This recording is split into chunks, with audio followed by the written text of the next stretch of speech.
I got a job as night security on a train. The train rules are deeply disturbing. My last job was a bit dangerous and disturbing, but I got a rather hefty payment for just the first shift and then a promotion to work as security on a night train. My last job was working as a night guard for my local subway station. If you want to know about my previous job, read my last series.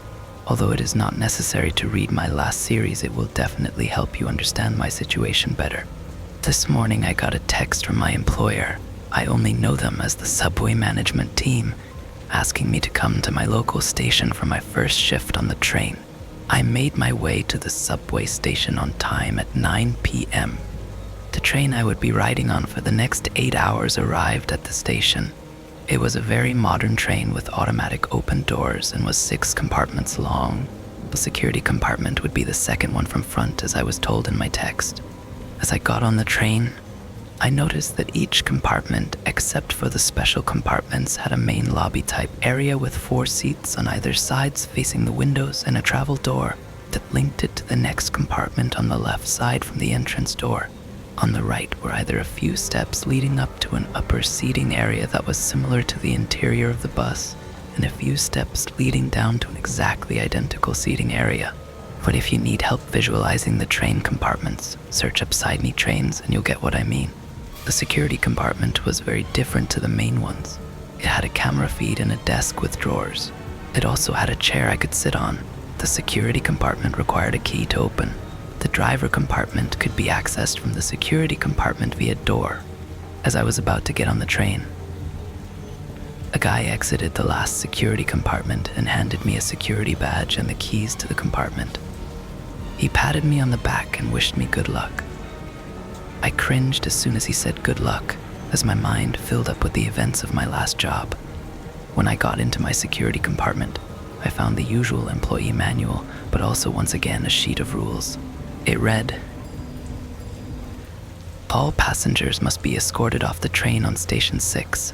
The train will stop for 5 minutes on Station 6. Check all 4 carriages and make sure every passenger has left the train. After the train has left Station 6, go back to the security compartment, which is at the front, and will have a door labeled security compartment. You must do this as soon as the doors of the train starts closing. Run if you have to. If you hear people talking, stay put inside your security compartment and check the camera feed. If you see people sitting in compartment 4, immediately disable the automatic doors that compartment 4 to 3. You must do this as soon as possible before they notice. If they even glance at the camera, they have noticed. So if the people you see in your camera feed start approaching compartment 3, get the knife from the drawer and go stab all of them before they reach compartment 3. You are to make rounds of the full train every 15 minutes from the point you see the people in compartment 4 to the point the train comes back to the station you got on at and has done a full loop. If during your rounds you see anyone get on the train, hide. Don't hide in your security compartment. Hide somewhere they won't find you. They will give up at the next stop and leave the train. If during your rounds you hear hysterical laughing, turn off all the lights to that compartment, but don't disable the travel doors to the compartment. An extension to Rule 7. If you see the thing making the laughing sound, get out of that compartment and disable the doors to it. The creature may trick you by disappearing as soon as you see it, but make sure you disable the doors. You may find a young girl in a red dress in one of the compartments looking lost. Ignore her and do not look in her direction. She may plead for help or do anything to get your attention, but do not look her way or interact with her in any way. At stops 9 and 13, get off and on the train. At stop 13, you may see a man sitting in a security booth. Do not get off the train or he will shoot you. You may see someone else you didn't see before on the train get off and get shot by the security guard. Do not interfere. The train may break down at any point during the journey and all electrical power will go out. Keep calm and stay in your position. You may feel things moving around you in the dark or even hear things. Ignore everything. The train will start up again and will eventually move on. Continue normally. Check the camera feed every 30 minutes after reaching stop 13. You may see various creatures or people sitting in the seats. You may see violence. Make sure you do not interfere in any way. At the same time, you may have to do a round of the train. Keep doing your round and still go through that compartment. The creatures can only be seen on the camera feed. If you notice that you are stopping at the same stop over and over again, go to compartment 4 and sit on the very back seat. Wait until the stops continue, and then you can leave the seat. On one of your rounds, you may find the train seats bloody. Use the cleaning cloth in the drawer and clean the jar. The lights on the train may go out at any time during your rounds. Use the flashlight we have provided and continue your round. If you see anything in the dark, run back to your security compartment and disable the doors to that compartment. You can enable the doors once the lights come back.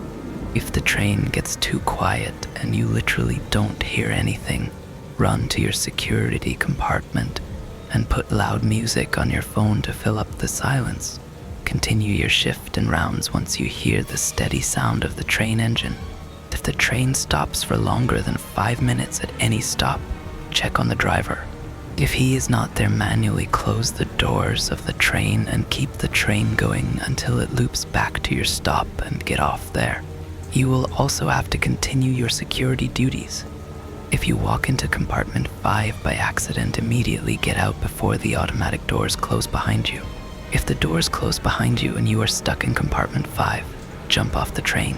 The reason this rule is so important is because there is no compartment 5. If you break any of the above underlined rules, we are not responsible for your general health and safety. We will nonetheless come to collect you at your entry station. The train has just started moving again. My current station is station 1. I'm going to read the rules and try to memorize them and also get myself familiar with the train before the rules are on me once again. I went around the train and it was sparsely populated. It wasn't exactly packed, but it wasn't empty either. Everyone was tired from their work and they were returning home. I was just starting my shift. I went back to the security cabin and the door clicked shut behind me. Auto-locking door, that should be useful, I mocked as I sat down rereading the rules. Now the train ride was just dark tunnels. After a long and uneventful ride, the train finally reached station 6. I got out of my security cabin and ushered everyone off the train. I then did a round of all 4 cabins and had to wake up a few sleeping passengers and get them off. The train doors then started to close and it was just me and whatever else was on this train. I quickly set up my watch to alert me every 15 minutes to do my rounds. So far so good. Rule 1 tick. Just then I realized that I messed up rule 2. Chills went up my spine and my heart rate quickened up. I was at the end of compartment 1, so all I had to do was go through the seating areas and then straight through to the security compartment. I suddenly started running as soon as the plan formed in my head. I had broken the rule, but that doesn't mean I just stand there and wait for something to get me. Suddenly I slammed into a wall. I was momentarily dazed as I really wasn't expecting a wall to be here. No, hold up, it wasn't a wall. I had just crashed into a horrifying creature. It was of a deep black color. No, not black. It was the color of nothingness. The total absence of light. It had hide red eye-like protrusions all over its body. In place of a face, it had tentacles bulging out of a deep hole in the bleak place of a mouth. Since it was hunched over, I felt its wet, slimy tentacles in my hair. This was the same creature from the subway station. This time I wasn't in the safety of my booth though, and nothing is going to stop it from getting me. I was frozen in fear for a while, until the creature let out a deep guttural growl. It kicked me out of my state, and I started running for my life. It reached out its claws and scratched me painfully on my chest. It made the sound of chalk on a chalkboard, as the rough tips of its claws ripped through my shirt and shredded my skin. Warm blood leaked out of my chest. I continued running and clutched my chest that was now searing with sharp, ugly pain. I got into the security compartment just in time. The creature made a massive bang against the door. I quickly reached into the cabinet next to my desk and found a first aid kit. The creature continued repeatedly banging itself into the door. So at some point it went away. After ripping open my shirt, I applied the unmarked lotion I found onto my skin and wrapped bandages around my torso. The cuts weren't too deep, but they had mangled the upper layer of my skin and covered a great area. It stung like hell. I picked up my water bottle with shaking hands and took massive gulps. I had already broken the second rule on the list. Suddenly I heard loud and joyous talking outside my security compartment. I knew there was a rule relating to that, so I pulled out the rule sheet from my pocket and scanned it. Yes, I have to disable the doors to compartment 4. I quickly looked at the camera feed and saw a group of people sitting at the back of compartment 4 in the upper story. I swear one of them glanced up at the camera as I disabled the doors. Their face sent chills down my spine, and it was not because of their expression. It was because he looked exactly like me. No, he was me. And then all 4 of them looked up. They were all copies of me. Their wide, creepy grins sent chills down my spine. They suddenly got up and walked towards the travel doors in unison. Luckily, I had disabled the doors as soon as I heard the voices. And guess what? Just then my watch beeps to politely tell me that it was time to take a relaxing round of the train. I picked up the knife from the drawer and made sure I had disabled the doors to compartment 4. All the other compartments were empty, but when I reached the end of compartment 3, where the travel door was to compartment 4, I saw a sight that snapped my mind. It was a sight that keeps replaying in my mind until now. There they were, the 4 copies of me, pressed against the glass. They looked demented and drugged. Drool dripped down their faces and their eyes went wide at the sight of me. Then, as if on cue, they all started fighting each other. They fought like wild dogs, biting each other, poking each other in the eye. Blood dripped on the floor like from a tap, but they continued. They mutilated each other. I could not continue watching. They punched and kicked each other until their faces were unrecognizable. I turned around and ran straight for the security compartment. I started crying hysterically inside and pulled at locks of my hair. Why the hell did I come back to this job? What are those things? What is this train? I screamed at the walls, but they remained silent in response. I started punching the walls and didn't stop until I noticed blood on my fists. Then I wrapped my hands in bandages. I swear I look like a zombie apocalypse video game character. I am currently typing this up to calm down. So far I have only broken 1 rule. I'll have to go on another round soon. I'm going to keep updating if I'm alive. Pray for me. I want to get out of this hell. As soon as I posted the last post, the train stopped at station 8. I realized that at the next stop, I would have to get on and off the train. It was also time for another round, so I came out of my security compartment. I looked outside the train doors to check out the station. It was kind of the same as my local station, but had no guard booth. How lucky no one has to work here. My thoughts were interrupted by a fast, dark figure that darted into the train. Wait, shit, there was a rule about that. Suddenly I remembered the rule and I quickly scrambled for the upper seating area of the first compartment. I had already found myself a very good hiding spot. I slipped under the seats and held my breath. I heard thundering footsteps walk towards me. I also heard heavy panting, the sound someone would make after having nearly drowned. I felt something wet near my feet and looked down. I just suppressed my scream as I saw the pool of blood spreading on the ground. It was a mesmerizing, deep red color, consistent throughout. The blood was thick, and it oozed slowly to spread across the floor. The footsteps then went away. The train doors closed and the train got moving again. I got up from under the seat, and there was no pool of blood on the floor like I was hallucinating. I composed myself and decided to continue my round. As I reached the end of compartment 3, I realized that the travel doors to compartment 4 were now enabled again. I pulled out the sharp knife that the train guys had provided me and cautiously walked inside. The compartment was empty. Suddenly my eyes caught on the bloodied seats. I quickly pulled out the microfiber cloth they had provided me and scrubbed the seats. The blood went away pretty easily, As I got out of compartment 4, the automated PA system announced that it was Station 9. Big deal. I continued making my way back and realized too late. Shit. The train doors closed and I cringed at what was going to happen next. Then as all lights in the compartment snapped out and all the travel doors locked themselves, I went to the entrance doors and tried to pull them open. They wouldn't budge. I heard low moans in the dark. There were many of them. They rose out from under the seats.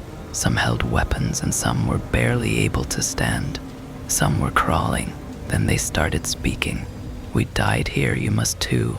I got desperate and grabbed the fire escape hammer. I smashed the glass of the travel doors. I hit and hit till there was enough of a gap for me to get through. Luckily, the train hadn't started moving yet, and so I ran out onto the platform and entered via compartment 3. While I was doing that, one of the zombies grabbed my ankle. Its grip was weak and I pushed away. I would never forget that icy grip. The train was completely normal. I walked back into compartment 4 and there were no zombies. The only proof of what had just happened was the smashed travel doors.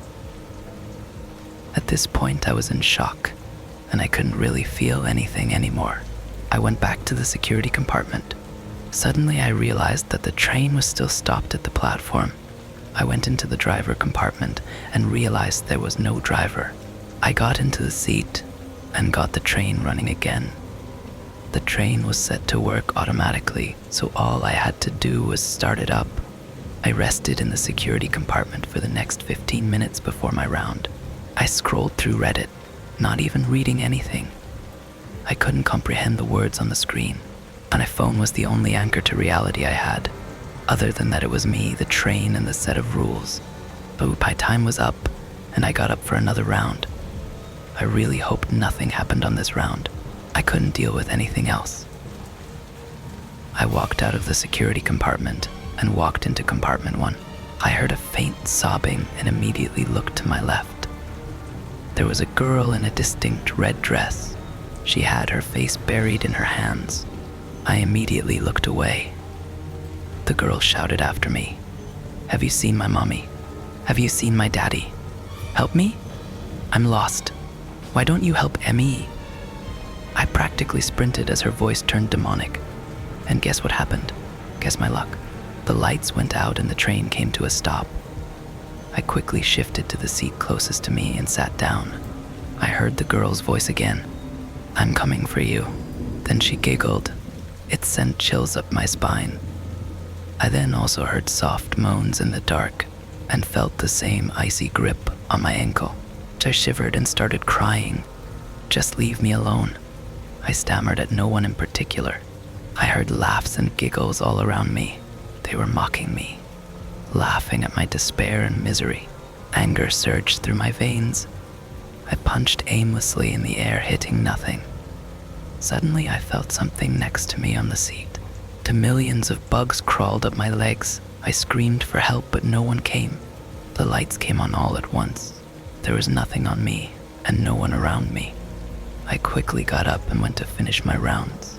I passed through the compartment, checking each. Compartment 2 checked. Compartment 3 checked. Compartment 4 checked.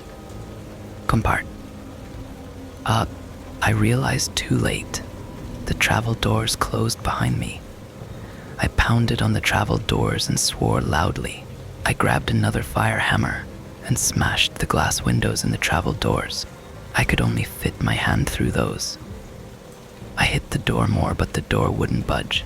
After several hits, the metal was barely dented, and then I heard the noises behind me. First off, I've noticed that you guys are interested in the history of the subway station. Some of you guys have also been speculating why such a job exists. Our local subway station was built in the 1950s. The train station haven't a theme ever since then, except amid ancient renovations to adapt to modern technology and trains.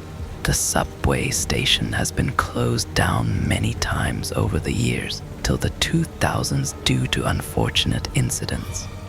In the 2000s, a new company bought the subway station and promised to manage it properly. There is no information about the company on the web, and it is simply known as the subway management team. After the team took over, nothing has ever went wrong in the subway station. They are probably the ones that invented the rules and hired security guards. I personally think the reason that this job exists to prevent incidents like the ones that happened before, and to also prevent the creatures or whatever is on the subway station and train from entering our world. It is so they remain confined to only these locations and stay there, which would explain the rules of shooting people coming off the train and stabbing the people coming out of compartment 4 if they come out. Other rules may be to simply protect the guard, such as getting on and off at stops 9 and 13 and not going into compartment 5. Speaking of compartment 5, I barely made it out. I turned around and behind me were the same zombie-like beings. They had excited looks on their faces as they drew closer. They took their time coming slowly as if to mock me. Suddenly an idea formed in my head. They reached out like they were sleepwalking. I felt claustrophobic as they closed in on me. Their faces and bodies were rotten and grotesque. The smell made me gag. I pulled out my knife and started stabbing and slashing at them. They continued unfazed, hungry for my flesh. I pushed through the crowd to the entry and exit doors at the side of the compartment and hit it with a fire hammer. The glass immediately shattered. My arms and hands shook from the adrenaline. I hit the glass harder and harder. It broke away pretty quickly. Since these doors were mostly glass plastic, I could easily jump through this door without it having open. The travel doors only had small windows. The zombies were fast to follow and they started running at me. I realized the train had stopped at some station and I didn't have to jump on the tracks and hurt myself. I leaped out through the gap and landed on the platform. A gunshot whizzed past my head. I realized very quickly that I had indeed jumped off the train at station 13. There was a guard right in front of me with a gun in hand. He was probably just following the rules, thinking I was also a monster. The zombies burst out from the train behind me. The security guard's eyes widened and he shot. The gunshot nearly connected with my head. More creatures of all sorts came out of the train. They were all hideous and otherworldly. Some of them fought each other, some of them looked around, sniffing for blood. I had just unleashed the whole horde into the subway station. Many of them ran outside the station like crazy, ready to terrorize people on the streets. The security guard shot again. This time he didn't miss. It all happened in slow motion. The shot connected with my arm and blood splattered everywhere. I felt a weird burning sensation on my arm. I was surprised I didn't feel any pain. I watched in shock as blood soaked the whole sleeve of my shirt. Then the pain set in. It hurt like hell. My knees grew weak and I collapsed. As if that wasn't enough, the security guard shot another one. The bullet hit my hip bone. I heard a disgusting grinding and cracking sound. First I just felt shock in my hip, and then the pain set in. It was agonizing. The only thing I could feel was pain. I collapsed fully on the ground and passed in and out of consciousness. And then finally, after an agonizingly long time, it all went black. I woke up in a hospital bed hooked up to a bunch of machines and an IV drip. My arm ached and my torso hurt when I tried to move it. The nurses saw that I had woken up and quickly came over.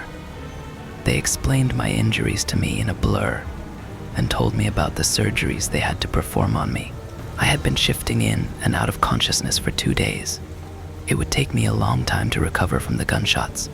After a while, serious-looking men in suits appeared. This was definitely some government thing. They offered to pay my medical fees and give me lots of compensation if I kept my mouth shut. I didn't want to be taken away. They didn't explain anything to me and insisted that I forget about it for my own good. My family was also compensated lots and told to not spread anything. Everything was covered up as some sort of accident. The subway station remains closed to this day. The subway management company disappeared and all records of it were gone. The train tracks have been completely closed off and no train would be able to run there. Our small town now usually sees lots of military helicopters in the sky and lots of police cars patrolling. I swear our town has been quarantined. as there has been rumors of military trucks on the roads not letting anyone in or out. I've never been able to go into a subway station. Even images of trains send me into hysteria. I have to visit 2 different psychologists every week. Every night I wake up from nightmares that take me back to the subway station, back to the train. Sometimes I wonder, what happened to all the creatures that came off the train? Next story. This is why I'm never taking the train again. So a few days ago, I had to fly to San Francisco for a conference. I'm from a fairly large city, and I don't have a car. Unfortunately, that means I, like most people, am stuck with taking public transit. This wouldn't be a problem, except for the problem that since the city isn't as big as New York or Chicago, the trains are sometimes infrequent, especially in the early morning. And my flight was fairly early, so I was worried about taking the train, but I didn't want to shell out money for an Uber, so I decided to go for it. I arrived at the station at 4:50 a.m. because maps told me the train would be arriving at 5 a.m. I had never seen the train station so empty. Besides me, I could count maybe a few other people. A college-aged girl, a mom and her child, and a businessman. 5 a.m. passed.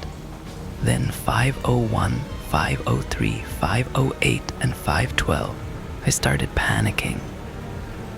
I was already cutting it close to my arrival at the airport, and if I didn't get on the train soon, I would miss my flight. I breathed a sigh of relief when I saw the lights from the train at the end of the tunnel. I checked my watch, which read 5:13. Well, better late than never. The train came to a stop. Weirdly, only the doors to one car opened. Maybe it was because it was so early in the morning, like they were trying to conserve energy or something. Since we had no other option, all of us at the platform entered the car and sat down. I was feeling a bit better about making my flight on time because I had finally gotten on the train. There were about 6 stops before the airport, so I could sit back and relax for a bit. About 40 minutes had passed, and we had left the last stop before the airport. We entered another dark tunnel when the train lurched to a stop. Just my luck, of course, we'd stop right before we got to the airport. Hey folks, we're going to be adding a couple extra stops before the airport today. That shouldn't cause too much of a delay, so please be patient. If you want my advice, I would stay on the train no matter what. As soon as the train operator stopped speaking, there was just silence in the car. Everyone on the train looked extremely confused. We were still in that dark tunnel when the doors suddenly opened. Not a single person had gotten on the train car at any other stop. But at this stop, almost 20 people, men, women, and children entered the train car in a single file line. Now, the almost empty car of before was now uncomfortably full. The doors snapped shut, and we were moving again. The second we were in motion, 20 sets of eyes were on me. And that wasn't all. The strange group of people that had just gotten on the train, the pack of them had this identical smile on their faces. I felt extremely uneasy under their smiles, which were directed only at me. Then, like a switch, everyone shifted their gaze and smiled at the businessman on the train. There was a pause for a couple seconds, and then they turned and smiled at the mom and her child. Then, the college girl. It was like they were on a timer, because then they turned back to me. All 20 people were looking at me with that plastered smile on their faces. I felt sick to my stomach. There was something extremely wrong with these people. The train stopped again at another station I had never seen before. It was above ground with lush greenery and the sun shining brightly. Something called to me, and I made a move to get up, partly wanting to get away from the smiling people, and partly because it just looked like peace. But somewhere in my mind, I remember the train operator's warning that I didn't understand earlier. Stay on the train no matter what. Then, as quickly as I had the urge to get off the train, I sat back down. The train doors opened slowly, and the college girl from earlier quickly made her way onto the platform, with a queasy look on her face. I made a move to stop her, but it was too late. She had already gotten off the train, like they were lifted from a spell. The smiling people got off the train in a single file line. and they all lined up on the platform in a neat line with the college girls smack dab in the middle. The train doors closed again and we were moving, but from the window I could see everyone on the platform with that same sick smile, waving at us in unison. But it was about a minute or two before the train stopped again, but this time it was at the airport. The rest of us on the train looked at each other uneasily but slowly exited the train. The platform this time was packed with busy travelers looking to get home. The mom and her child left without a word, but the businessman and I made eye contact as we stood on the platform. We shared a look that conveyed that this strange train ride did indeed happen before we both parted ways. I'm still in San Francisco right now, but when I think back to the smiling people on the train, I'm still met with an unending sense of dread. But I'm extremely thankful that I listened to the train operator and stayed on the train. I do know one thing for sure. I need to buy a fucking car.